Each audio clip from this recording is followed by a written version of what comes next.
হাদিসে পাকের মধ্যে আল্লাহর হাবিব সাল্লাল্লাহু আলাইহি ওয়াসাল্লাম যাকাত যারা না দেয় তাদের শাস্তি সম্পর্কে একটি হাদিস উল্লেখ করেন। সহিহ বুখারী 63 নম্বর হাদিস।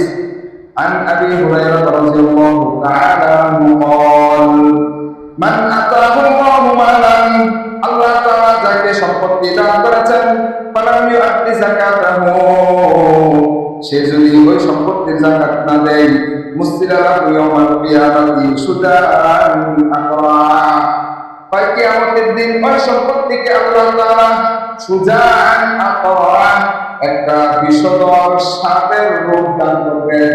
লাহু যাবিবাতান যে সাপের কপালে দুইটা কি আছে, কালো দাগ আছে, এমন বিষধর সাপ আল্লাহ তাআলা ওই সম্পত্তি গুলোকে বানিয়ে দিবে, সাপ বানিয়ে দেওয়া হইবে।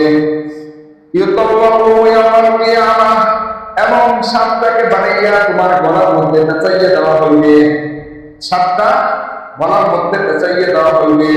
সাপটা তোমার সামনে আইসা সবর করবে। সুম্মা ইয়াখুযু বিনিহজামাতাইহি অতঃপর ওই সাপে তোমাদের দুই পার্শ্ব দুই গালে দংশন করতে থাকবে।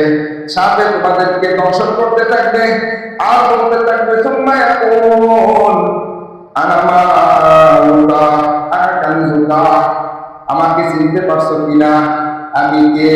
আনা মালুকা আমি হচ্ছে তোমার মাল, তোমার যে সম্পত্তি তুমি যত্ন করে রেখে দিতে যাকাত দিতে না, আনা মালুকা আমি ওই সম্পত্তি, আনা কানজুকা আমি তোমার ওই গচ্ছিত করে রাখা সম্পদ। দংশন করবে আর বলতে থাকবে আনা মালুকা আনা কানজুকা।